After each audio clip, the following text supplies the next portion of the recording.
Love of Labor Lost by Gilles Dauve and Karl Nesic, originally from Lettre de Traploin No. 2, 2002. This text from Endnotes No. 1, October 2008. A historical failure. 154 years of the Marx's and Engels' manifesto. That could be a blunt but not too unfair summary of the communist movement. One interpretation of such a miscarriage centers on the importance or prevalence given to work.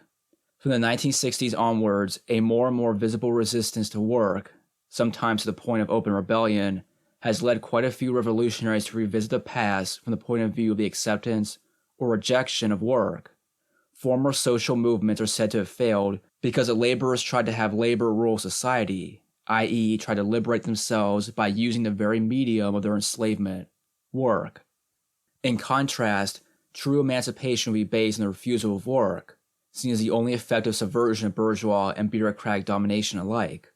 Only work refusal would have a universal dimension able to transcend quantitative claims and to put forward a qualitative demand for an altogether different life.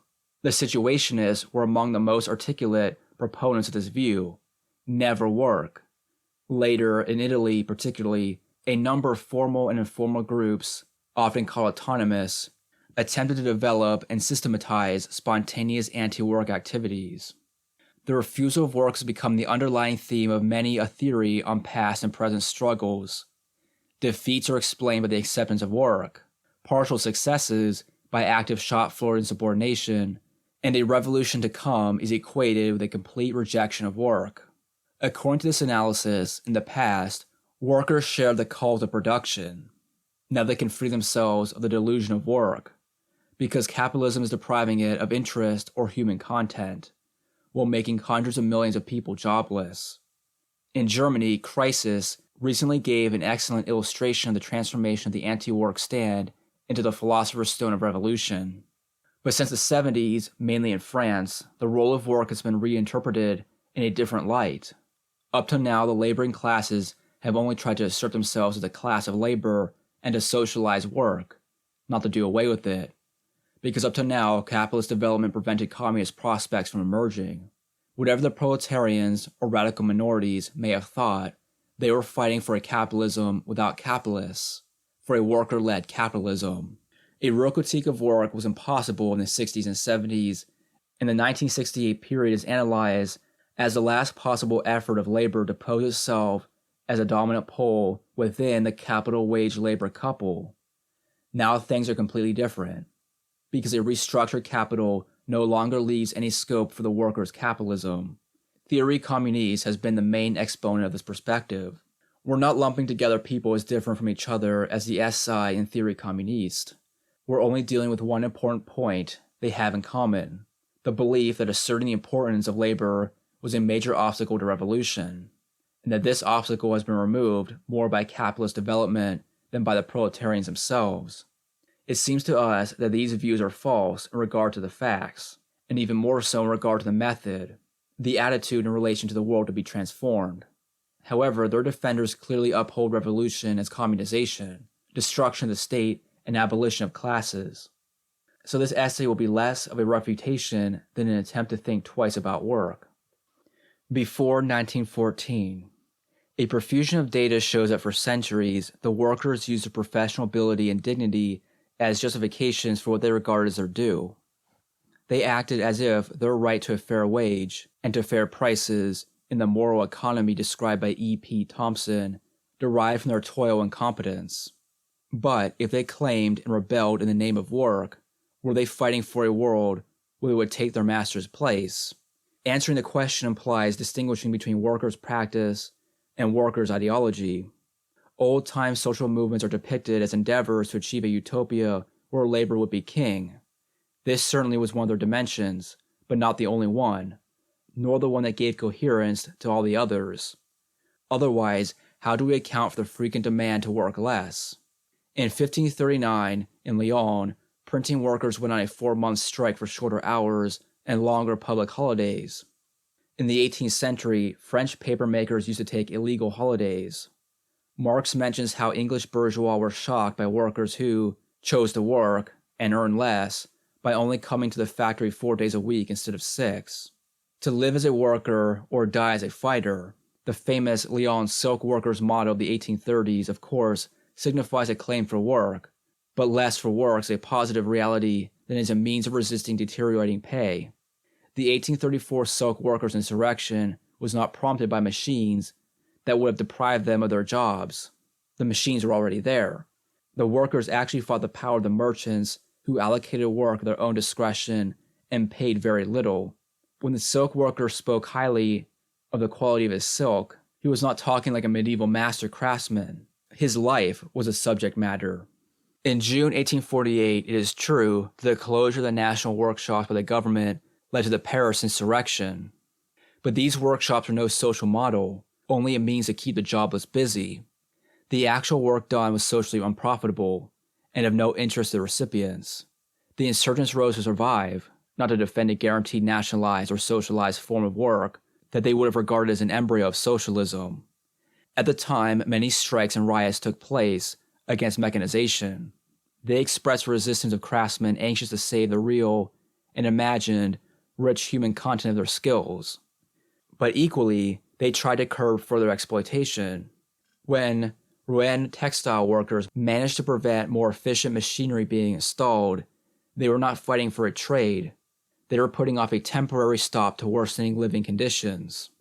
Meanwhile, other Normandy textile hands were asking for a 10-hour day, and construction workers for an end of overtime, which they regarded as a cause of accidents and unemployment. As for the Paris Commune, when it took over a few firms, imposed a wage rate, or forced owners to reopen the plants, its main purpose was to provide these wage earners with an income. Taking charge of production was no priority for the communards. This short survey of the 19th century points to a juxtaposition of struggles. Some could be labeled modern, in that they aimed at higher wages and sometimes rejected work. In a nutshell, less working hours and more pay. Others aimed through producer and consumer cooperatives at a working class takeover of industrialization by which the working classes would put an end to capital and become a sort of total capital. Association was then a key word that summed up the ambiguity of the time. It conveyed the ideas both of mercantile links and of fraternal unity. Many workers hoped that co-ops would be more competitive than private business, would eliminate capitalists from the market and from their social function, and maybe force them to join the associated workers. United labor would have beaten the bourgeois at their own game. 1848 told the death knell of the utopia of a wage labor capital, of a working class that would become the ruling class and then the unique or universal class, through the absorption of capital and associated labor. From then on, via a growing union movement, the workers will only be concerned with their share of the wage system. They won't try to compete with the monopoly of capital owned by the bourgeoisie, but to constitute themselves as a monopoly of labor power. The program of a popular capitalism was on the wane. At the same time, the ruling classes gave up any attempt at the different capitalism imagined and sometimes practiced by innovative and generalist industrialists like Owen. At both ends of the wage system, capital and labor knew their place. This explains the paradox of a social movement that was so keen on separating labor from capital, but which finally created so few producers' cooperatives. The ones that existed were born out of the will of enlightened bourgeois, or, if they had a worker origin, soon turned into business as usual. The Albi workers' glassworks in the south of France illustrates this tendency. The highly skilled glass workers, still organized on a pre-1789 guild model, had kept their control over apprenticeship. It took 15 years to be a fully fledged glass blower. Those labor aristocrats were paid twice as much as miners. In 1891, a strike of several months against the introduction of new technology only resulted in the creation of a union, which the management then tried to smash, thereby provoking another strike. The bosses locked out and refused to integrate the most militant strikers. Out of this deadlock rose the idea of a co-op. This came into existence in 1892, after a national subscription with some bourgeois help, and the labor force contributing by investing 50% of their wages, and 5% more in 1912. To be profitable, a cooperative had to combine high skills and income, popular support, and outside financing. Self-management soon lost any reality. The plant went through a series of industrial disputes directly against the CGT, which stood in the dual position of the single union and the boss. It was the biggest shareholder. A several-month strike in 1912, 4 months in 1921, stoppages for 7 months in 1924, and so on. The co-op still existed in 1968. Since the mid-19th century, cooperatives have lost their social impetus and all ambition for historical change. When today the Welsh miners of Towers Colliery buy out a workplace that the owners want to get rid of and then manage it collectively, even those who support and praise them do not consider their market and human success as a solution that could be generalized. Russia, 1917 to 1921. Between February and October 1917, workers' control did little to restart production. Later, though they were stimulated by a political power that owed to them its existence and strength, the proletarians hardly manifested any productive enthusiasm. They often lacked respect for what was supposed to be theirs. Victor Sergei recalls how Petrograd workers would take machines apart and cut the belts to make slippers or soles that they sold on the market. Lenin's party did not get to and stay in power through bureaucratic intrigues. It was built on proletarian struggles. But, for lack of social change, the Bolsheviks who'd become the new state remained at its head like any power does, promising a lot, promoting some, and repressing others. The mass of the workers, who initially had not been able to, or willing to, run the factories in their own interests, were faced with new bosses who told them they now worked for themselves and for world socialism. They reacted as they usually do, by individual and collective resistance, active and passive. Even before 1921 in Kronstadt, some strikes at the famous workers' bastion of the huge Putilov plant, for instance, were suppressed in a bloodbath, as documented in the now available Cheka archives. The inversion we are now describing did not take place in a month or a year. A contradictory process, it allowed for the coexistence, often the same person, of a revolutionary dynamic and a crystallization of power looking to maintain itself at any price. The historical tragedy was that one part of the working class, organized in a party and in a state power, forced the other part to work for a revolution, that by this very situation ceased to exist. That contradiction was perceived at once by the anarchists, soon by the German-Dutch communist left, and much later, if ever, by the Italian left. In any case, it surely closed the door on any workers' capitalism. The recurrent opposition to the Bolshevik majority, the left communists, the Makhnovchina, which included industrial collectives, the workers' opposition, the workers' group, was an expression of that impossibility. It's no accident the debate on who should run the factories reached its climax in 1920, at the backward surge of the revolutionary wave. Then everything had been said and done, and the split between the masses and the party was complete. But it was only a negative split, as the proletarians didn't come up with an alternative to Bolshevik policy. If Maisnovik's workers' group was a small but genuine emanation of the rank and file, Kollotai's workers' opposition was a union's voice, one bureaucracy against another. But the party had the merit of coherence. As early as 1917, Lazovsky stated, quote, "The workers must not figure the factories belong to them," end quote. Still, at that time, the decree on workers' control expressed a balance of power. Shop floor militancy maintained some collective rank-and-file management, directly or through union channels, but the leaders had made no secret of their objectives.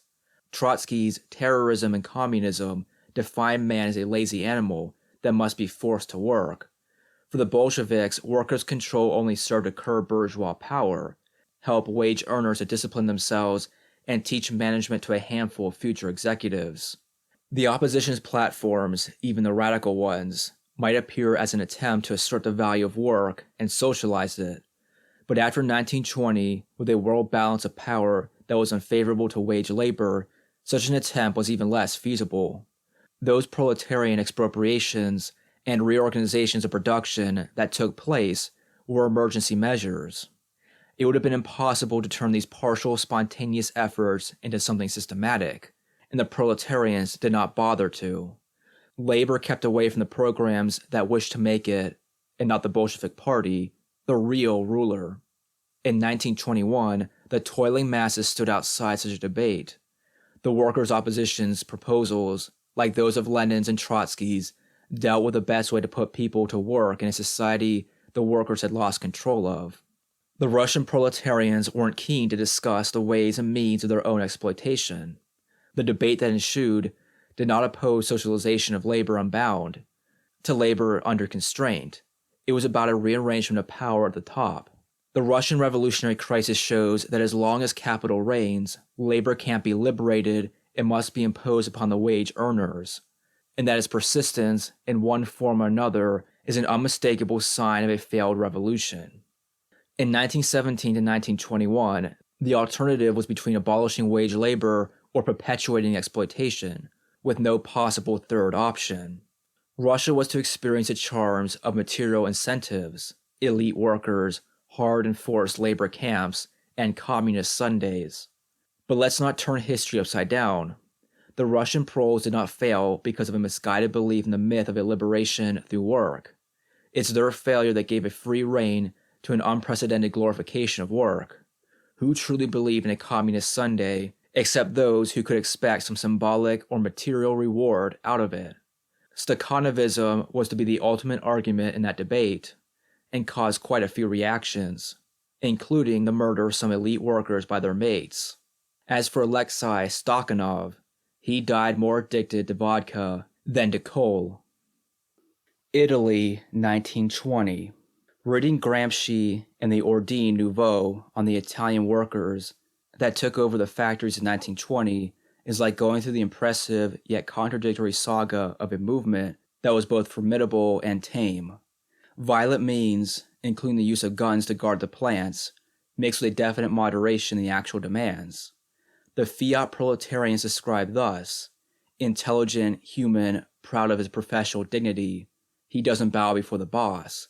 He is a socialist worker, the protagonist of a new mankind. The Italian workers have never opposed the innovation that bring about lower cost, work rationalization, and the introduction of a more sophisticated automatism, from Gramsci's Notes on Machiavelli. At the Metal Workers Union Conference, November 1919, Tosca, one of the editors of Ordine Nouveau, called for the shop stewards to study the bourgeois system of production and work processes to achieve the maximum technological capacities necessary to manage the factory in a communist society. One last quote from Ordine Nouveau on September 1920, quote, "The workers wish to prove that they can do without the boss. Today the working class is moving forward with discipline and obeying its organization. Tomorrow, in a system that it will have created itself, it will achieve everything." End quote. Reality proved different. The workers showed no desire to increase the quantity or quality of work. The absence of significant production during the occupation movement reveals the weaknesses of the ideology of a producer proud of his labor, and the impossibility of liberated and socialized work. Bosey, General Secretary of the Metal Workers Union, admitted it. Everyone knew that the workers interrupted work on the most futile pretext. In a week between August 21st and 28th, 1920, the 15,000 workers at Fiat Center decreased production by 60%. At Fiat Rome, a banner proclaimed, "The man who will not work shall not eat," a statement borrowed from St. Paul. Other banners at Fiat Center repeated, "Work elevates man." Yet the succession of stoppages at Fiat Brevetti led the workers' councils to force the personnel back to work, and to create a workers' prison to deal with theft and laziness. Because of the extravagant number of people taking days off, Fiat's Central Council threatened to fire all those who'd been away for more than 2 days.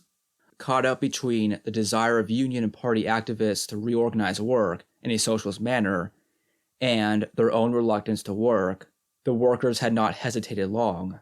No right to be lazy. Let's rewind the course of history a little. We'd be mistaken to think no one cared about a theoretical critique of work before the 1960s.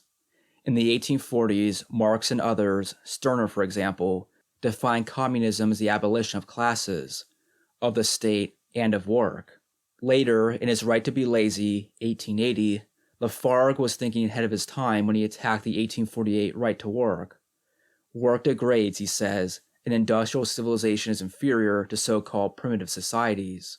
A strange folly pushed the modern masses into a life of work. But Marx's son-in-law also belonged to his time, because he partook in the myth of technical liberation. The machine is the redeemer of mankind. He did not advocate the suppression of work, but its reduction to 3 hours daily. Though pressing a few buttons is usually less destructive than sweating from morning till night, it does not put an end to the separation between the productive act and the rest of life. It's this separation which defines work. It was unknown in primitive communities, uncommon or incomplete in the pre-industrial world, and it took centuries to turn it into a habit and norm in Western Europe. Lafargue's productive insight was a critique of work within work. Interestingly, this pamphlet, with the manifesto, long remained among the most popular classics of the SFIO, the old French Socialist Party. The right to be lazy helped present work as a boon and an evil, as a blessing and a curse, but in any case as an inescapable reality, as unavoidable as the economy. The labor movement, in opposing ways of course, according to its organizations being reformist or revolutionary, wished the workers to prove their ability to manage the economy and the whole society.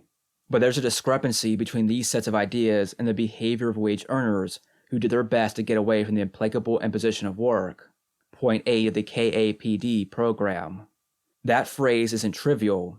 It's significant. It should come from the KAPD, a party whose program included the generalization of grassroots workers' democracy, but came up against the reality of work and its role in socialist society. The KAPD did not deny the alienation inherent to work, yet wanted it imposed on everyone for a transition period to develop the basis of communism to come. That contradiction calls for an explanation. Workers' management as a utopia of skilled labor. The aspiration to set up the workers as a ruling class and to build a workers' world was at its highest in the heyday of the labor movement, when the Second and Third Internationals were more than big parties and unions. They were a way of life, a counter-society.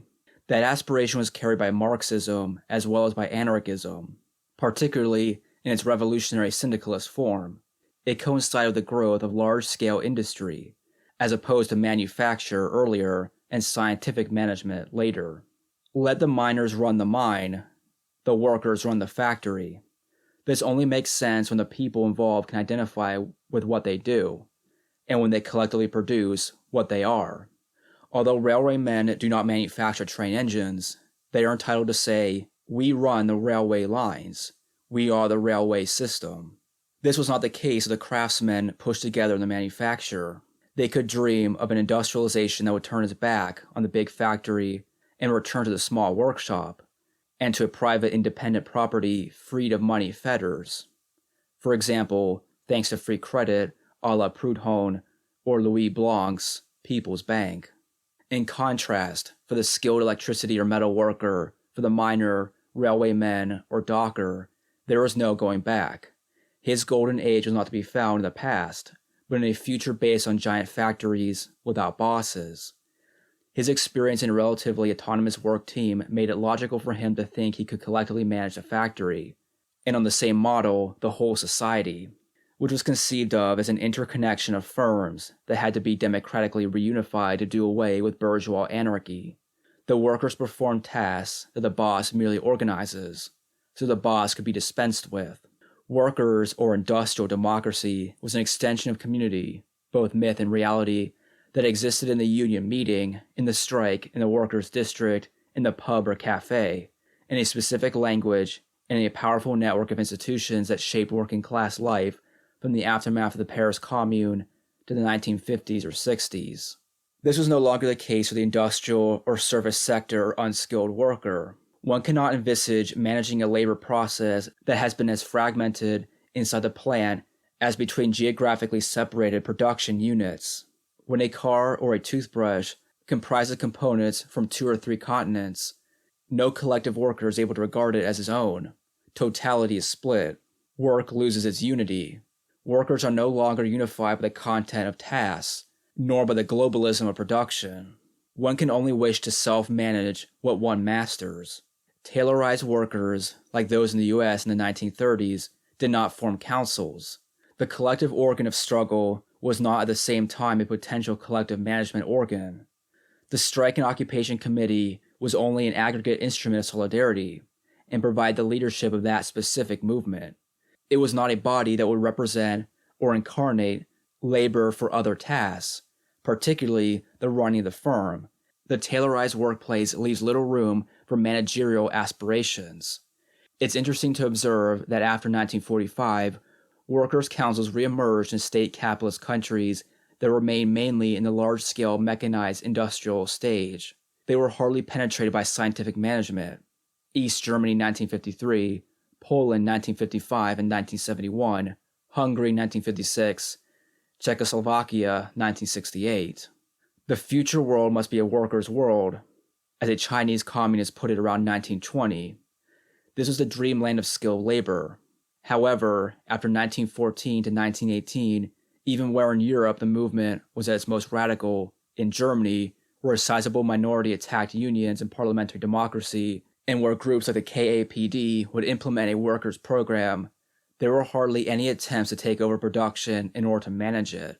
Whatever plans they may have nurtured, in practice, neither the Essen and Berlin workers nor those in Turin put work at the center of society, even of a socialist one.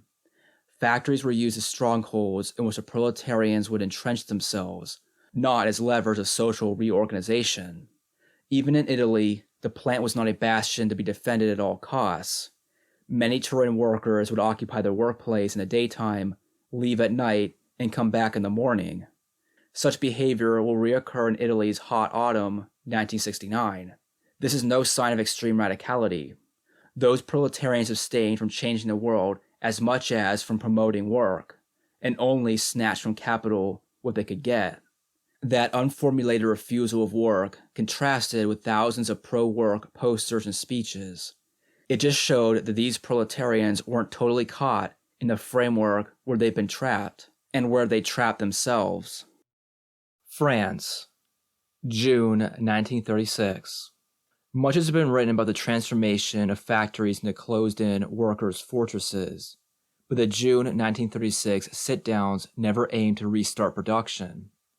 Their objective was less to protect the machinery, which no saboteur threatened, than to use it to put pressure on the boss and to have a good time. The conscious festive dimension was far more important than an alleged will to prove productive abilities superior to those of the bourgeoisie. Very few even contemplated worker management of the occupied plants. A harsh and alienating place was turned into liberated space, if only for a few weeks. It certainly was no revolution nor its dawning, but a transgression, a place and time to enjoy a somewhat illegal yet fully legitimate holiday, while winning substantial reforms. The striker was proud to show his family around the premises, but his long collective meals, his dancing and singing signaled his joy not to be at work. As in the US a little later, the sit-down and reappropriation of the present, a short capture of time for oneself. The vast majority of the strikers understood the situation better than Trotsky, the French Revolution has begun, or Marceau Pivert, everything's possible now. They realized that 1936 did not herald social upheaval, and they were neither ready nor willing to make it happen. They grabbed what they could, especially in terms of labor time. The 40-hour week and paid holiday stand as symbols of that period. They also preserved the possibility of selling their labor power to capital as it existed, not to a collective capitalism that would have been run by the labor movement. The CGT kept a low profile on a possible new society based on socialized work. June 36 had a more humble and more realistic purpose, to enable the worker to sell himself without being treated as an animated thing. This was also the period when recreational and educational activities organized for and sometimes by the masses became popular. Culture brought to the factories, quality theater for the common people, youth hostels, etc. Resistance to work went on for a long while after the sit-downs, in a more and more hostile environment. Bosses and Popular Front spokesmen kept insisting on a pause in demands, and on the necessity to rearm France. But the proletarians took advantage of the slackening of the military-style factory discipline that had been enforced since the 1929 crash. In the spring of 1936, they had got into the habit of coming in late, leaving early, not coming at all, slowing down work, and disobeying orders. Some would walk in drunk. Many refused piece rates. At Renault, stoppages and go-slows resulted in a productivity that was lower in 1938 than 2 years before. In the aircraft industry, piece rates were virtually abandoned. That trend did not prevail only in big factories, but also in construction work and plumbing. It's after the failure of the November 38 general strike, which aimed to defend the 40-hour week, and after the government had called in the police and army to intimidate and beat up strikers, Paris lived in an undeclared state of siege for 24 hours, that discipline was restored and working hours greatly extended. With a resulting increase in production and productivity, the center-right leader, Dauve, formerly one of the leaders of the Popular Front, rightly boasted he was putting France back to work. Spain, 1936. Apart from farming estates, many companies were collectivized and production restarted by the personnel. This was often because the boss had fled, but sometimes to punish one who'd stayed but sabotaged production to harm the Popular Front. That period gave birth to a multitude of meaningful experiences, like waiters refusing tips on the basis that they weren't servants. Other endeavors tried to suppress money circulation and develop non-mercantile relationships between production and between people. Another future was in search for itself, and it carried with it the superseding of work as a separate activity. The main objective was to organize social life without the ruling classes, or outside them. The Spanish proletarians, in the factories as well as the fields, did not aim at developing production, but at living free. They weren't liberating production from bourgeois fetters. They were more plainly doing their best to liberate themselves from bourgeois domination. In practice, the democratic management of the company usually meant its union management by CNT and UGT, the Socialist Union, activists, or officials. It's they who describe self-governance of production as a road to socialism, but it does not seem that the rank and file identified itself with such a prospect. Loathing work had long been a permanent feature of Spanish working class life. It continued under the Popular Front. This resistance was a contradiction with the program, particularly upheld by the anarcho-syndicalists, calling the proles to get fully involved in the running of the workplace. The workers showed little interest in factory meetings, which discussed the organizing of production. Some collectivized companies had to change the meeting day from Sunday, when nobody cared to turn up, to Thursday. Workers also rejected piece rates, neglected working schedules, or deserted. When piecework was legally abolished, productivity fell. In February 1937, the CNT Metal Workers Union regretted that too many workers took advantage of industrial injuries. In November, some railwaymen refused to come on Saturday afternoon. Union officials, trying to bridge the gap between government and shop floor, retaliated by reintroducing piece rates and keeping a careful eye on working hours in order to fight absenteeism and theft. Some went so far as forbidding singing at work. Unauthorized leaving of one's workstation could lead to a 3-day dismissal, with a 3 to 5 day wage cut. To get rid of immorality adverse to maximum efficiency, the CNT suggested closing bars, concert and dance halls at 10 p.m. There was talk of putting prostitutes back on the straight and narrow path thanks to the therapy of work. Laziness was stigmatized as individualistic, bourgeois, and needless to say, fascist. In January 1938, the CNT daily Solidaridad Obrera published an article reimposed strict discipline in the workplace that was to be reproduced several times in the CNT and the UGT press, pressing the workers not to behave as they used to, i.e., not to sabotage production and not to work as little as possible. Now everything was completely different, because industry was laying the foundations of a communist society. With the exception of the anarchist rank and file and dissidents of the Friends of Durruti, the POUM, the parties, and unions who stood for a reign of labor were the same who did everything to prevent that ideology from becoming reality, and to make work remain nothing but work. In 1937, the debate was over, and the contradiction was soon brought to a close by force. France, 1945. As early as 1944, a number of French companies went under Union control. sometimes under union management, as in the Burley heavy vehicle plant. Throughout the country, several hundred factories were supervised by workers' committees. With assistance from administrative staff, they took care of production, pay, canteens, and some social benefits, and asked for a say over hiring and firing. As a CGT official declared in 1944, quote, "The workers are human beings. They want to know who they're working for. The worker must feel at home in the factory, and through the union, get involved in the management of the economy." End quote. But the haze of self-management assertions could not cloud a capitalist functioning that soon reappeared in its down-to-earth banality. Let's just take the example of the miner. Much has been made of his pride and his eagerness to mine coal. We've seen newsreels of Dauve, the CP leader, exhorting thousands of miners in their work clothes to do what he called their class and national duty, to produce, and produce more and more. There is no point denying the miner's pride, but we have to assess its scope and limits. Every social group develops an image of itself and feels proud of what it does, and of what it thinks it is. The collier's self-esteem was socially conditioned.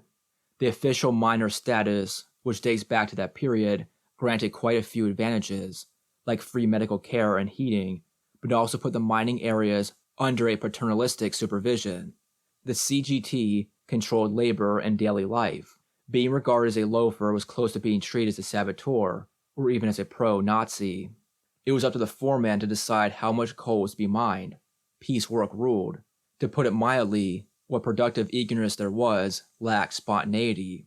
Real miners' pride had more to do with the community of labor, festivals, ritual, solidarity, than with the content of work, and even less with its alleged purpose, to produce for the Renaissance of France.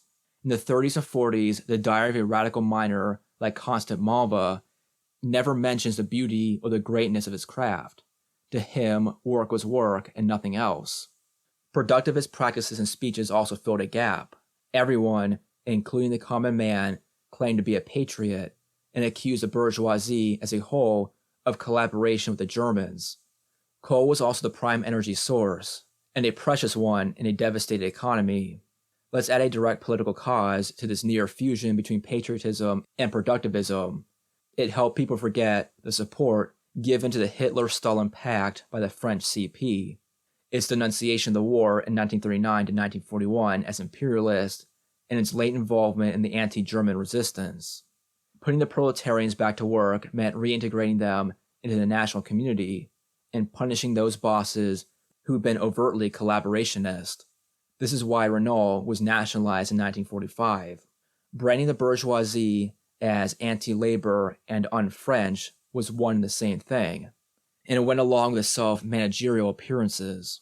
But this was all the more possible because in France, the CP did not really aspire to power. Wherever it did, in Eastern Europe for instance, it did not bother with such slogans.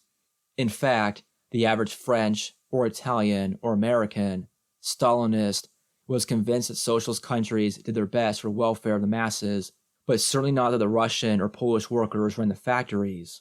Everything for the people is good, nothing by the people themselves. The whole post-war story looks like a shadow theater. No more than the bosses did unions and workers' parties ever try to promote labor as a class, or develop a wage earners' democracy, even a superficial one inside the firms. After the troubled 1920s, after the persistent rejection of work in the 1930s, the prime objective was now to force the proletarians into reconstructing the economy. The workers were too preoccupied with bread and butter demands to put their minds and energy into a reign of labor nobody really cared for, nor sought to establish. The 1947 and 1948 strikes offer an excellent illustration of this. They prove the ability of the French CP and of its Italian neighbor to recuperate and streamline the class struggle potentials it had been repressing since the end of the war. Italy, 1945. As early as 1942, Italy was shaken by a strike wave that culminated in the April 25, 1943 insurrection that drove the Germans out of Turin after 5 days of street fighting. A national union of all parties was set up, dominated by the Stalinists.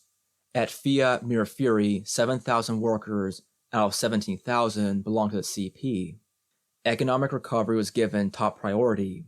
In 1945, the Metal Workers Union stated that, quote, the toiling masses are willing to accept more sacrifices, lower wages, transfers, firing of those who have other incomes, partial redundancy, so that Italy can be born again. We must increase production and develop labor. There lies a unique road to salvation. End quote. In December, the National Liberation Committees turned into company management committees. Or rather, they took over those bodies created under Mussolini's corporatism. The main role for every CMC was to help put people back to work and enhance hierarchy. Its method was a mixture of Taylorism and Stakhanovism, youth brigades, volunteers groups, material incentives, bonuses for cleaning and maintaining machines. The idea was to arouse the enthusiasm of the working classes for the productive effort. Reality stood in stark contrast to propaganda. The struggle for better working conditions remained strong, and enthusiasm for production quite low. A CMC official admitted that the party had to resort to much persuasion because people took a nap in the afternoon. According to Mirafiori's shop steward, the union activists were labeled fascists when they tried to convince the workers that it was their duty as comrades to work. They interpreted freedom as a right to do nothing. The workers would come in at 8:30 in the morning and have breakfast. An ex-partisan then employed at Mirafiori sadly told how the workers misused their own freedom, how they loitered in the toilets. They weren't suitable material for building socialism, he regretted. They went on strike to play games. We were more serious. The personnel kept resisting anything that came close to control over time, to the reintroduction of material incentives. On factory walls, writings like "Down with Timing" were a rejection of the pro-Taylor quotes by Lenin, which the Stalinists were most fond of. If the CMCs eventually proved relatively efficient in restoring discipline and hierarchy, they failed to raise productivity. In 1946, it only increased by 10%, which wasn't much, owing to its low level at the end of the war. Above all, they failed to create a new proletarian, the one that would manage its own exploitation. The CMCs composed only of workers never got off the ground. The proles had more trust in their direct delegates, the shop floor commissaires, who were more inclined to go on strike than to produce. This multiform unrest went on until 1948, which was the last outburst against a worsening repression and deteriorating living conditions. A partial wage freeze was imposed in April 1947 and maintained until 1954. For about 15 years, the Fiat workers underwent unrestrained exploitation and were nearly deprived of union protection. In other words, in 1944 to 1947, the Italian proletarians were not defeated because they had tried to establish a domination of labor over capital. While remaining within capital, they got crushed by the bourgeoisie in a more conventional way, with the help of union and party bureaucracies. France and elsewhere, 1968. This time, the festive element that characterized the June 36 sit-downs was fairly absent in France, but quite widespread in Italy.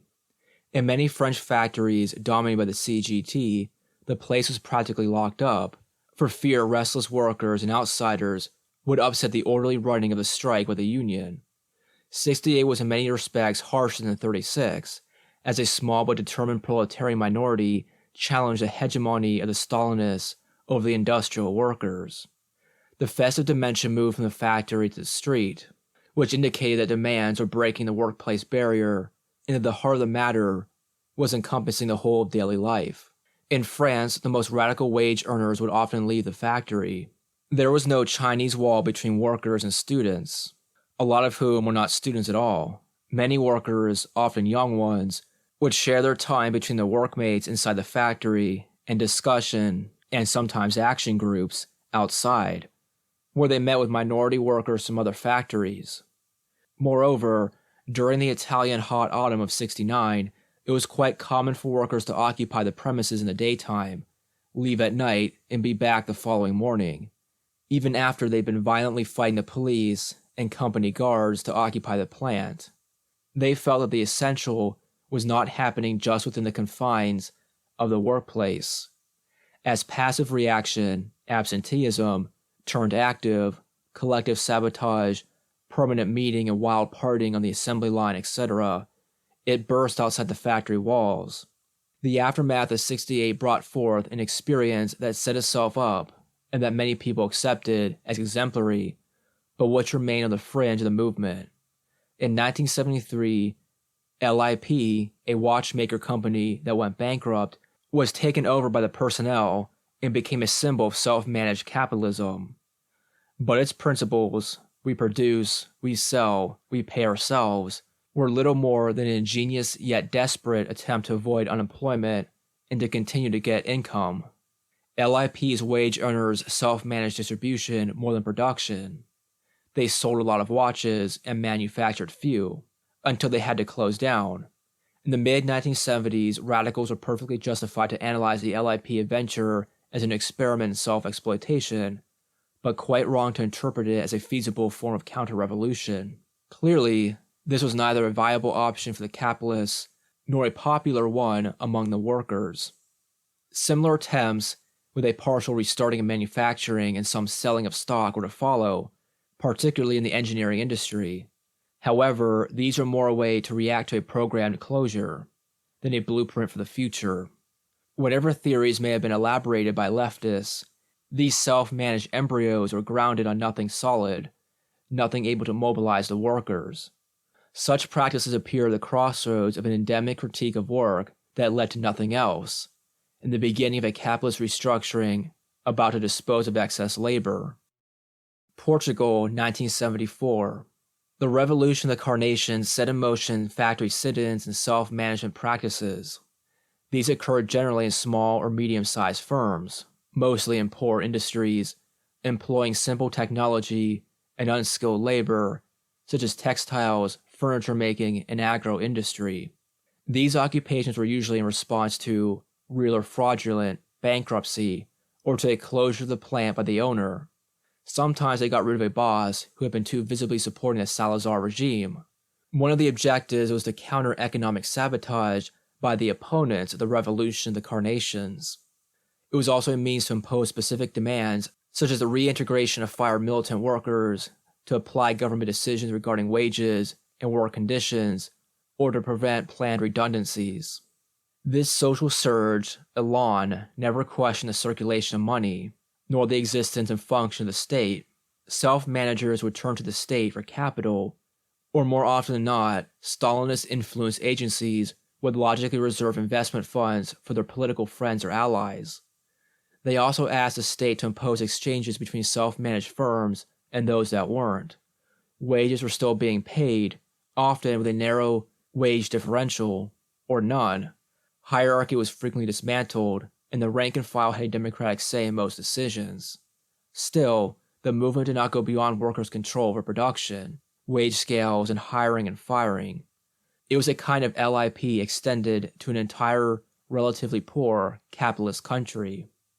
The Portuguese experience was a replay of all the dead ends revived by the 60s and 70s era. Populism, syndicalism, Leninism, Stalinism, self-management. Critique of work, critique of capital. Short as it is, our historical scan casts a shadow of doubt on the theses that the undeniable self-identification of the proletariat as producer has been the decisive cause of our defeats. When did the workers really try to shoulder economic growth? When did they compete with old-time bourgeois owners or modern directors for the management of the companies? In that matter, at least, there is no coincidence between political platforms and proletarian practices. Workers' movements don't boil down to an affirmation of labor. The attempts to resume production were often enough a makeshift solution, an effort to fill a gap caused by the absence or incompetence of the boss. In that case, occupying the premises and restarting the work process did not mean an affirmation of the workers as workers. As in other circumstances, when a bankrupt company is bought out by its personnel, it was a means of survival. When, in Argentina at the end of 2001, the workers took over the Bruckmann textile factory, which was threatened with closure, and kept it going, they did so with no prospect of transforming capitalism into socialism, even within the limits of a single firm. This then became the case with dozens of Argentinian companies. Such behavior occurs when proletarians think they have no chance of changing the world. An essential point here is how far we are determined by history. If the being of the proletariat theorized by Marx is not just a metaphysics, its content is independent of the forms taken by capitalist domination. The tension between the submission to work and the critique of work has been active since the dawn of capitalism. Of course, the realization of communism depends on the historical moment, but its deep content remains invariant in 1796 and in 2002. Otherwise, we would not understand how, as early as the 1840s, some people were able to define communism as the abolition of wage labor, classes, the state, and work. If everything is determined by a historical necessity that was logically immature in 1845, how could we explain the genesis of communist theory at that time? In the 20th century, it was a failure of the rich post-1917 revolutionary process that gave full scope to the social democratic and Stalinist call to the productive forces.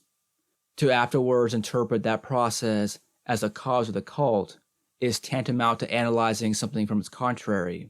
Marx and Stalin both talked of the dictatorship of the proletariat, but Stalin does not explain Marx. To say that the KPD program in 1930 or the SPD program in 1945 would reveal the true nature of the KAPD program in 1920 is to turn history upside down. Once the counter-revolution was there to stay, work, in the US as in the USSR, could only exist under constraint. The workers weren't put to work as a pseudo-ruling class, but as a really ruled one, and according to proven capitalist methods. The ideology of workers' management was flatly denied by unions and labor parties of all kinds. Now they had a share in power, in corporate boardrooms as in ministries. They could only promote the economy by resorting to the good old devices that have been beneficial to the bourgeois for centuries. In the most acute social crises, whatever they may have thought or said, the proletarians did not try to assert themselves through asserting the value of work. Since the origins of the class struggle, they have kept fighting for less working hours and more pay. Let's also bear in mind the stuff daily workshop or office life is made of: absenteeism, petty thefts, go-slows, non-genuine illness or faked injuries, even sabotage or assault on supervisors, all of which only decrease in times of severe unemployment. If freebie strikes, for instance, when transportation workers permit free rides, or postal employees allow free postage and phone calls, are so rare, it's a sign that strikes offer a pleasant opportunity to dodge work. We're not suggesting that proletarian reality is a permanent underground rebellion. The contradictory role of the wage earner in the productive process entails a contradictory attitude to work. The proletarian puts a lot into work, among other reasons because no one can stand a job for hours and years without a minimum of interest, and because work both stultifies our ability and know-how and allows us to at least partially express them. The anthropological dimension of work has been sufficiently exposed elsewhere that we don't have to go into it here.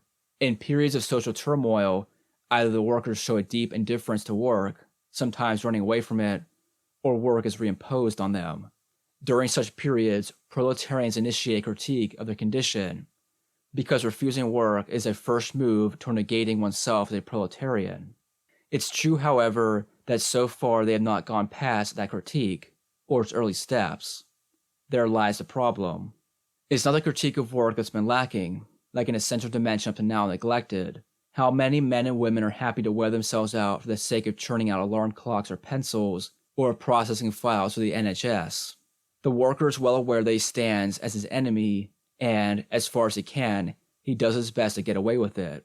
What is more difficult for him to imagine, and even more put into deeds, is that he could do away with both work and capital. Isn't it the critique of capital that's been lacking, and still is?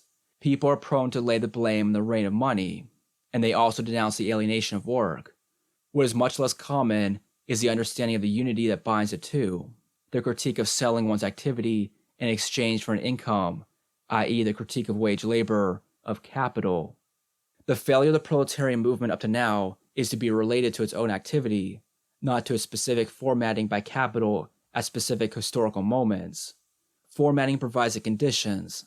It does not give, nor ever will give, the means to use them, and will only have a true answer once a transformation of the world is achieved. In any case, a revolutionary period weakens, rather than strengthens, the ideology of emancipating labor through labor. Then the ebb of the radical wave brings about self-managerial practices that leave bourgeois power intact, in which this power sooner or later will sweep away. The ideal of a wage-labor capitalism and the attempt to realize it are not remains from the past that a real domination of capital, or some form of it more real than previously, would at last be able to undermine. The adhesion to work is neither, as situationists tend to think, a delusion which the proles should or now can grow out of, nor, as theory communiste tends to think, a historical phase formerly inevitable but now gone. It is neither an ideology nor a stage in history, though both aspects play their part. Wage labor is not a phenomenon imposed from outside, but the social relationship that structures our society. Practical and collective adherence to work is built into the framework of that relationship. What's new about capitalism? Some have interpreted contemporary capitalism as a production of value without work, of a value so diffused that its productive agents and moments will be scattered throughout the whole social fabric. Neither theory, Marx's Gundries in particular, nor hard facts validate this thesis. It's true that today valorization depends much less on the direct intervention of every single producer than on a collective effort.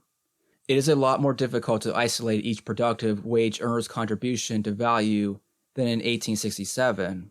Nevertheless, it is not an undifferentiated social whole that valorizes capital. The assembler, the lorry driver, the computer expert, the firm researcher do not add value to the company to the same extent. The social factory theory is relevant as far as it takes into account unpaid productive labor, e.g. that of housewives. It gets irrelevant when it regards value as a result of a uniform totality. Managers know their marks better than Tony Negri.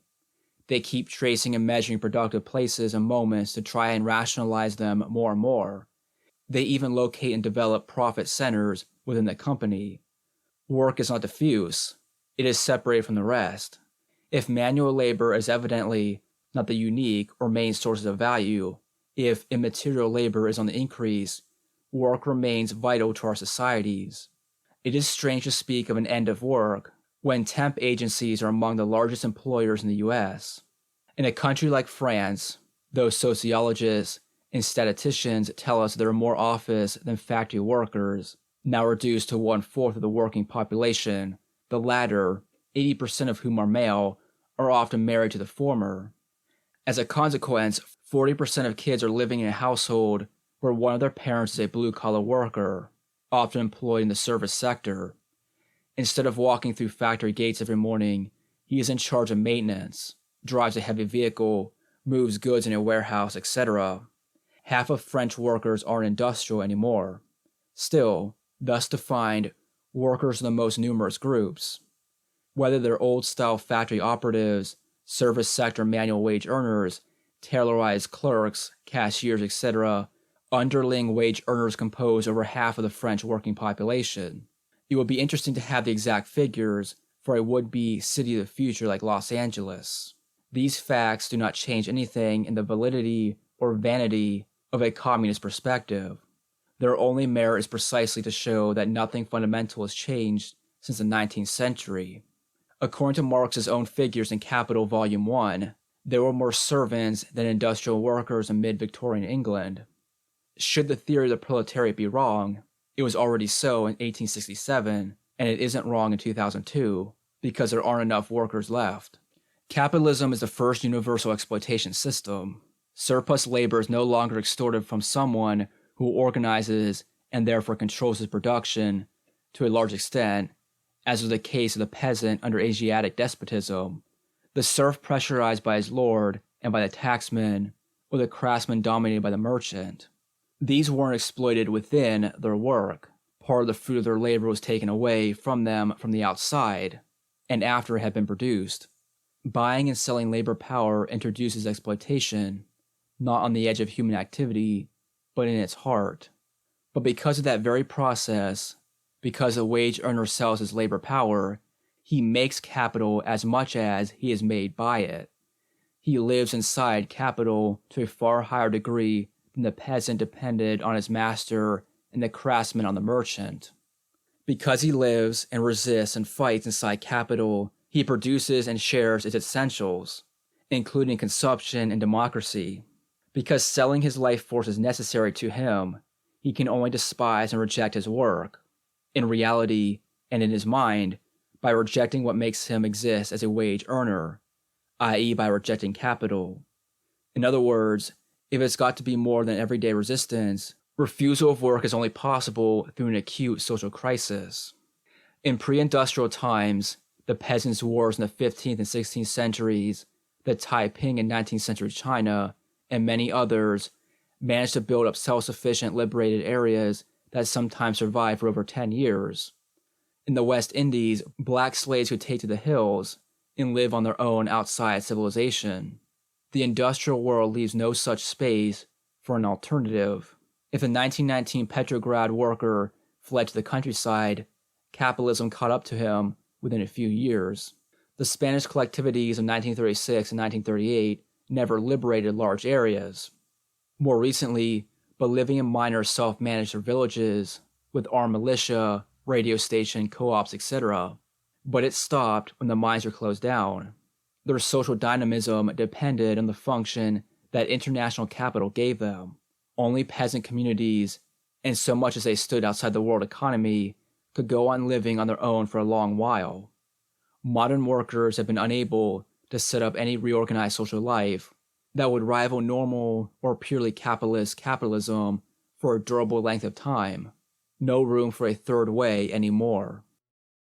The contradiction may not be where we think. Every reader of Marx knows that he never completed what he regarded as his master work, and that he rewrote the beginning several times. Why does Marx linger on the commodity? Why does he start with the way capitalism presents itself, instead of giving his definition right away? If he insists first on representation, and not on capital's nature, it may well be that he thinks its nature is related to its representation, which is no psychological process, but has to do with social representation at its deepest.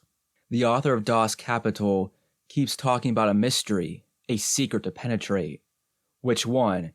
It is hard to believe Marx is only concerned with proving to the worker that he is exploited. It's more logical Marx would be circling the various facets of capital to focus on a contradiction more crucial to the communist movement than the mechanics of surplus value. He is targeting the amazing dynamics of a social system that is based more than any other on those it enslaves, and provides them with weapons to dismantle it, but, because of that, manages to integrate them into its triumphant and destructive march, and, at least until now, uses social crises to regenerate itself.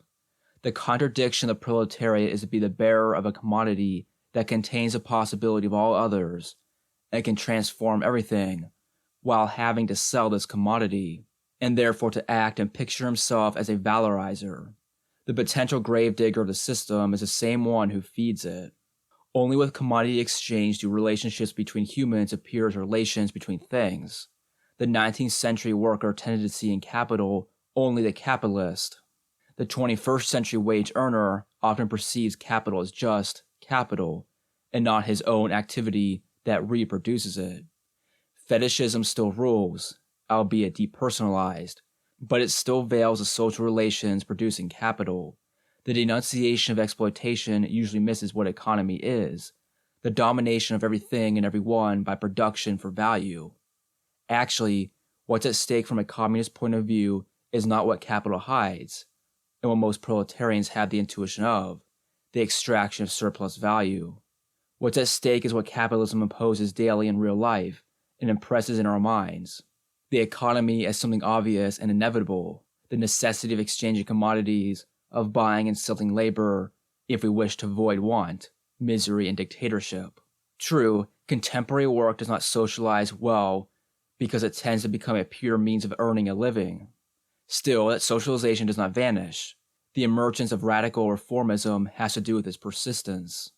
As a Moulinex laid-off worker said in 2001, the hardest thing now is to be alone. The ideology of labor power is a necessary ideology of the proletarian within capital. That commodity is a prime reality of billions of men and women. The proletarian is never reduced to what capital turns him into, yet he feels a need to be recognized and socially enhanced, and that need is based on his only asset, work. He has to have this positive image of himself, if only to be able to sell himself on good terms. In an interview, the job seeker will not devalue himself. If he did, he would submit to the common prejudice that debases the competence of a simple order taker. On the other hand, non-adherence to work is not enough to guarantee the possibility of revolution, let alone its success. A proletarian who regards himself as nothing will never question anything. The unskilled worker of 1970 was convinced he was doing a stupid job, not that he was stupid himself. His critique addressed precisely the emptiness of an activity unworthy of what he claimed to be. A purely negative vision of the world and of oneself is synonymous with resignation or acceptance of anything. The proletarian only starts acting as a revolutionary when he goes beyond the negative of his condition and begins to create something positive out of it, i.e., something that subverts the existing order. It's not for lack of a critique of work that the proletarians have not made the revolution, but because they stayed within a negative critique of work. The affirmation of labor has not been the principal factor of counter-revolution, only, and this is important, one of its main expressions. But unions convey this ideology through what remains their essential function, the bargaining of labor power. Organizations like the Knights of Labor at the end of the 19th century played a minor part, and withered with the generalization of large-scale industry. If the promotion of labor was essential, as we're sometimes told, Fordism would have taken it up. But scientific management did not defeat the skilled workers by bestowing more professional dignity on the shop floor, but by de-skilling and breaking down trades. Generous schemes for job enrichment and re-empowerment are only implemented to disrupt the autonomy of the work team, and these reforms gradually fade away because the rank and file does not really care. The ideas that rule are those of the ruling class. The ideology of work, whatever form it takes, is a capitalist ideology of work. There can't be any other. When the social consensus is shattered, that representation goes down with the others. It would be paradoxical that a severe crisis, instead of shaking it, should develop it even further. Revolution is no exact science.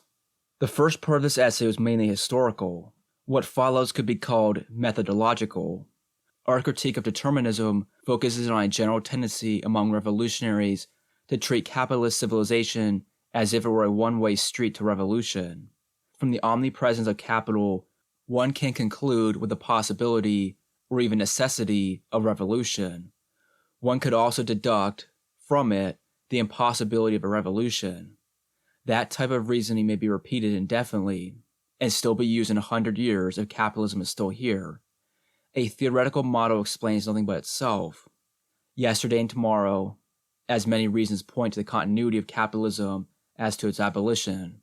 As we wrote earlier, only when accomplished will the destruction of the old world throw a full light on past failures.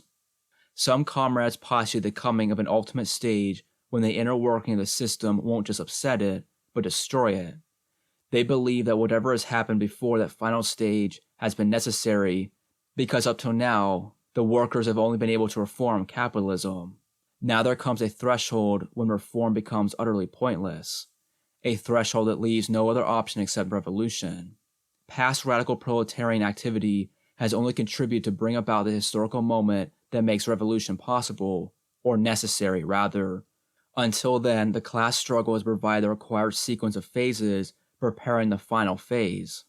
By the way, this would justify what has been called Marx's and Engels' revolutionary reformism, urging the bourgeoisie to develop capitalism and create the conditions of communism.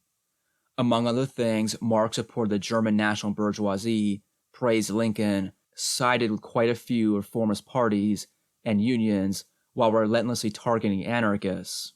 Shall we also have to agree with Lenin, because he acted like a new revolutionary bourgeois, against Gorder and Bordiga? And was Roosevelt a better, though unconscious, contributor to human emancipation than Rosa Luxemburg? Anyway, from now on, all ambiguity is said to have been cleared up. We shall be entering the final stage in the history of wage labor. Work is said to be now less and less available, more and more de-skilled, devoid of any other meaning but to provide an income, thereby preventing the wage earner from adhering to capital, into the planet of a capitalism without capitalists. Reaching this threshold has made it impossible, once and for all, for labor to assert itself as labor within capital. The underlying logic to this approach is to search for an unmediated class relationship that would leave no other solution for the proletariat but a direct, class against class, confrontation with capital. Determinism revisits history to locate the obstacle to revolution, and discovers it in the form of the social space that the workers supposedly wish to occupy inside capitalism. Then that option is said to be now closed. Such a social space does not exist anymore because in fully real domination, capitalism is everywhere. The reasons for past failures give the reasons for tomorrow's success, and provide the inevitability of communist revolution, as the obstacle is cleared away by the completion of what is described as capital's quasi-natural life cycle. In other words, the revolutionary crisis is no longer perceived as a breaking up and superseding of the social conditions that create it. It is only conceived of as a conclusion of a preordained evolution.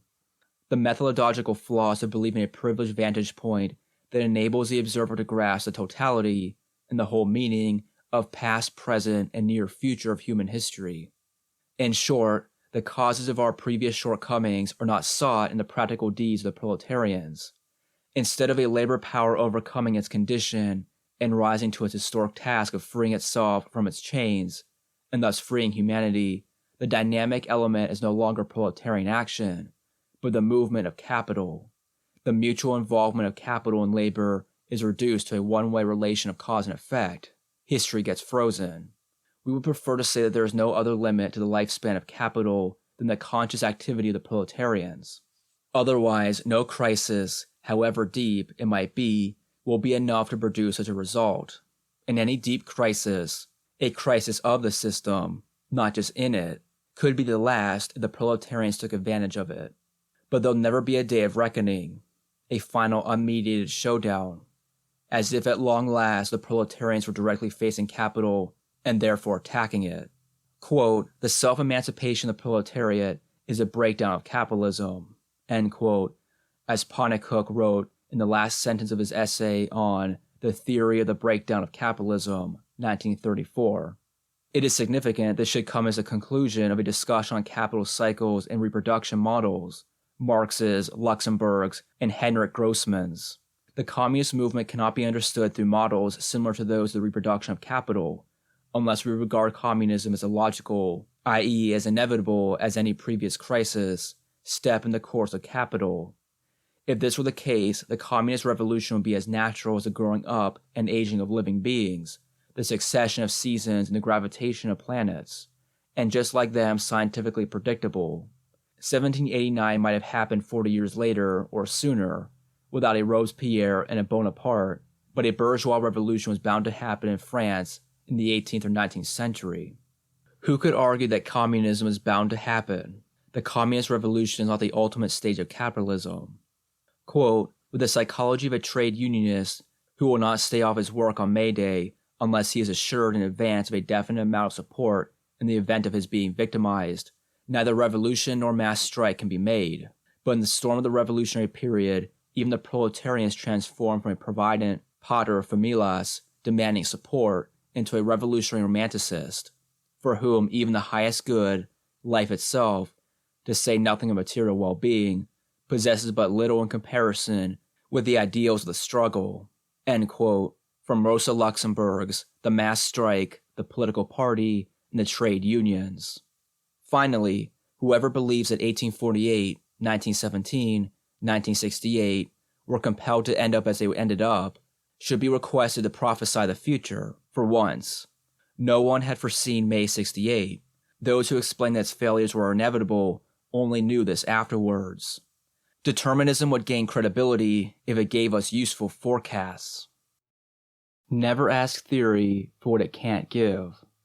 Revolution is not a problem, and no theory is a solution of that problem.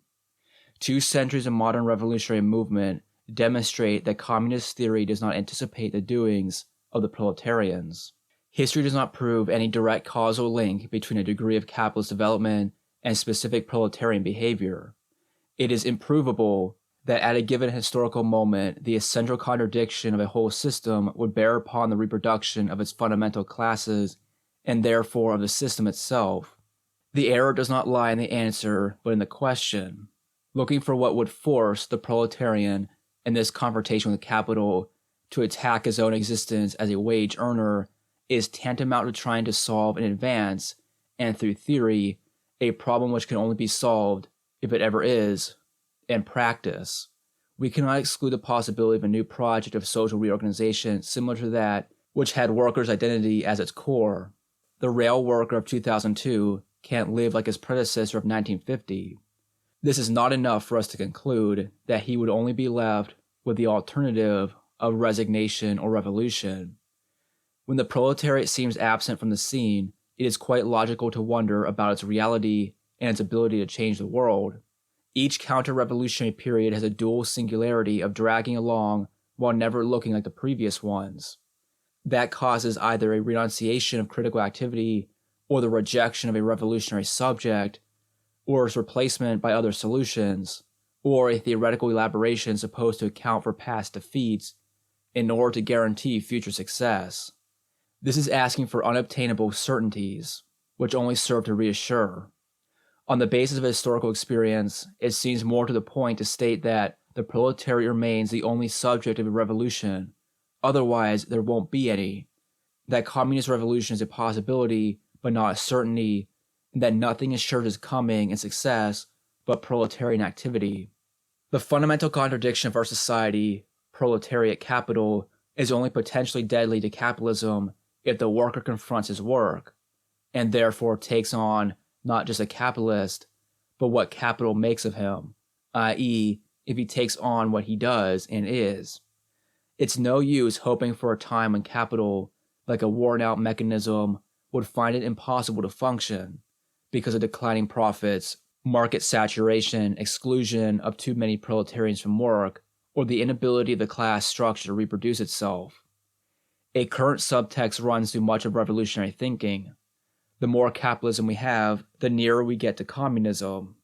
To which people like Jacques Camus retort, no, the more capitalism we have, the more capitalist we become.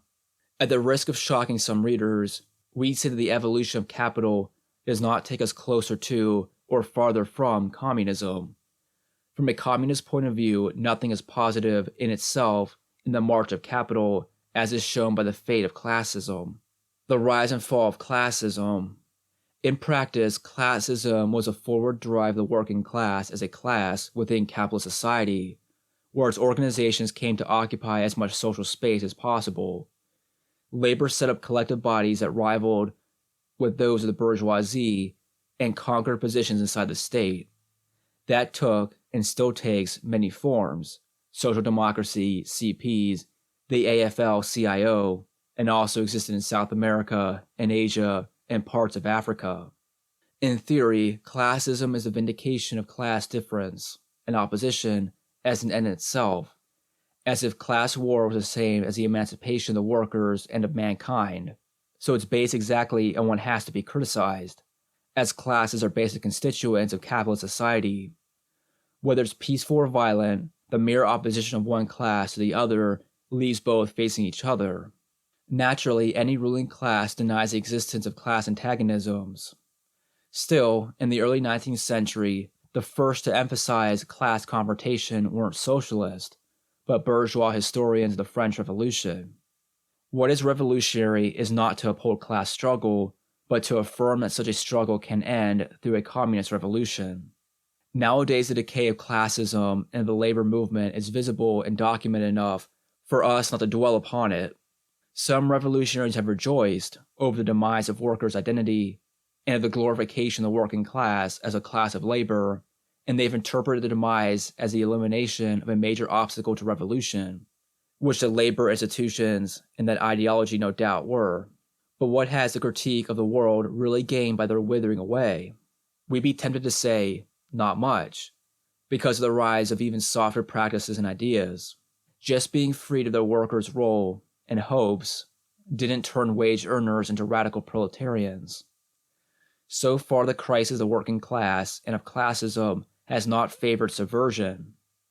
The past 20 years have brought about neoliberal, neo-social democratic, neo-reactionary, neo-everything ideologies, the emergence of which has coincided with the symbolic annihilation of the working class. This wiping out is a product of capital class recomposition, unemployment, deindustrialization, proletarianization of office work, causalization, etc. It also results in the rejection by the wage earners themselves of the most rigid forms of worker identity. But this rejection remains mainly negative. The proletarians have shattered the control of parties and unions over labor. In 1960, anyone handing out an anti-union leaflet at a French factory gate risked being beaten up by the Stalinists. But they haven't gone much further. The decline of workerism was accompanied by the loss of a point of view allowing a perspective on the whole of the society, gauging and judging it from the outside in order to conceive and propose another. Proletarian autonomy has not taken advantage of bureaucratic decline. We are experiencing a dislocation of class struggle. In the 60s and 70s, the unskilled workers stood at the center of the reproduction of the whole system, and other categories recognize themselves in the mass worker. No social symbolic figure plays such a pivotal role, yet. Work as a fallen idol. 19th century and early 20th century communists often shared the progressivism of their time, and believed that a new industry and a new labor would emancipate humankind. 100 years later, we'd be naive to espouse the exact opposite views just because they happen to be fashionable. In 50 years, the praise of toil and sacrifice has become as outdated as the belief in the liberating horn of plenty of the economy. This evolution is as much the result of the radical critique of the 1960s and 70s as of a deepening of capital. Making labor productive today is achieved more through the work process itself than by outright discipline. The computer screen is now the immediate supervisor of millions of industrial and service sector wage earners. In its most advanced sectors, capital has already gone beyond authoritarian hierarchy, and work is a curse. Autonomy and bottom-up are the in words. The macho, muscle-bound, national, i.e. white, worker image is giving way to a more open, multi-ethnic, male and female figure. In 1900, you had to produce before consuming, and labor parties told the worker he had to develop the productive forces first, in order to enjoy the fruits of socialism later. Instead of a single redeemer dying on the cross, millions of sufferers, the salt of the earth, would create the conditions for a better world. The consumer and credit society has done away with that. Painful self-exertion is no longer said to come before pleasure. True, this goes together with the multiplication of sweatshops, of forced, unpaid, or ill-paid labor, and of a renaissance of slavery. Such forms complement, but do not contradict, the general trend toward a deconsecration of work. In 1965, unskilled mass workers weren't the majority of wage earners either. Work is an idol, albeit a fallen one. Its imposition is no longer of a moral or religious kind. You shall gain your bread by the sweat of your brow, but profane and down to earth. In some Asian countries, labor is now being disciplined better by the pressure of consumerism than by an appeal to Confucianism. In Taipei, as in Berlin, public concerns about creating and getting jobs, not suffering to enter some earthly or heavenly paradise. So work now calls for a critique different from the time when an aura of self-inflicted pain surrounded it. Mobility and self-empowerment are the present slogans of capital. We cannot be content with anti-work statements such as the ones that surrealists were rightly making 80 years ago. In 2002, work rules, but the work ethic is no longer sacrificial. It calls upon us to realize our potentials as human beings.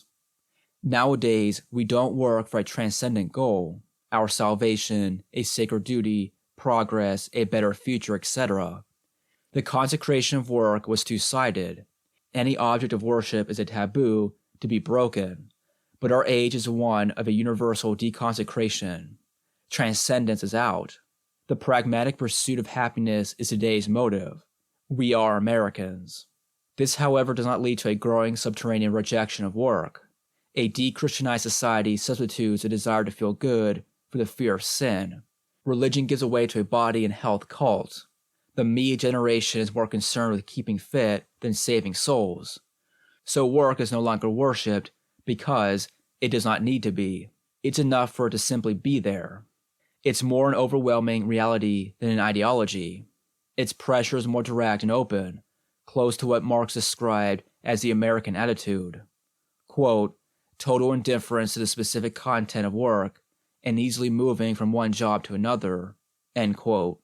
In a modern and pure capitalism, deconsecrated work still structures our lives and minds. And the current moral backlash in the US is proof of how reactionary attitudes complement permissiveness.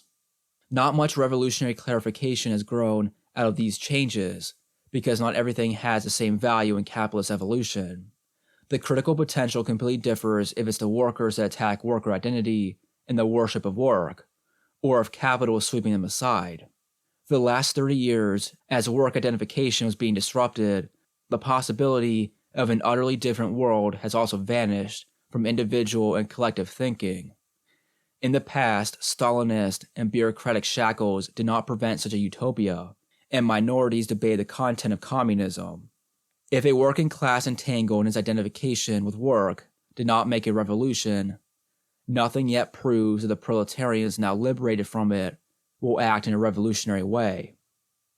We are not of this world. Dauve, 1795. We find it hard to share the optimism of those who see the present period as entirely dissimilar from the 60s and 70s or from any previous period, with a capitalism that would systematically downgrade the living conditions of wage earners, thereby creating a situation that would soon enough be intolerable and lead to a revolutionary crisis.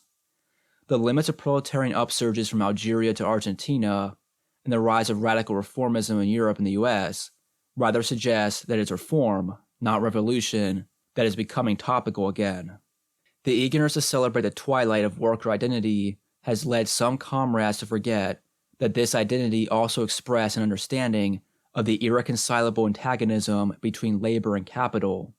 The proletarians had at least grasped that they lived in a world that was not theirs and could never be. We're not calling for a return to a golden age. We're saying the disappearance of this identification owes as much to counter-revolution as to radical critique. Revolution will only be possible when the proletarians act as if they were strangers to this world, its outsiders, and will relate to a universal dimension, that of a classless society, of a human community. This implies a social subjectivity indispensable to any real critique. We are well aware of the interrogations raised by the word subjectivity, and we surely do not wish to invent a new magical recipe. For the moment, let us just say that we are not bestowing any privilege on subjectivity against objective conditions, which would then be secondary or negligible. We've often emphasized that there is no point in trying to arouse a consciousness prior to action, but any real breakthrough implies some minimal belief in the ability of the people involved to change the world. This is a big difference with the 60s and 70s. 30 years ago, many proletarians were not just dissatisfied with this society, they thought of themselves as agents of historical change and acted accordingly, or at least tried to. The subject-object couple is one of those philosophical expressions that a human community would supersede. The declared definitive opposition between individual and society, soul and body, spirit and matter, theory and praxis, art and economy, ideals and reality, morals and politics, all relate to the dissolution of communities into classes through the combined action of property, money, and state power. Though not synonymous with perfect harmony, communism would try and live beyond such tragic splits in human life. Subject and object don't exist separate from each other. A crisis is not something exterior to us that happens and forces us to react. Historical situations and opportunities are also made of beliefs and initiatives, of our actions or inaction. Vonnegut's radical subjectivity had its qualities and its purpose at the time in one major weakness. It appealed to free will, to the self-awareness of an individual rising against his social role and conditioning. This is clearly not what we suggest. Capitalism is not based on necessity, and communism, or a communist revolution, on liberty. The abolition of their condition by the proletarians cannot be separated from the concrete struggles against capital, and capital exists through social groups and institutions. Objective realities, notably the succession of systems of production rooted in and dependent on the class struggle, are the inevitable framework of the communist movement. What we do and will do with it remains to be seen.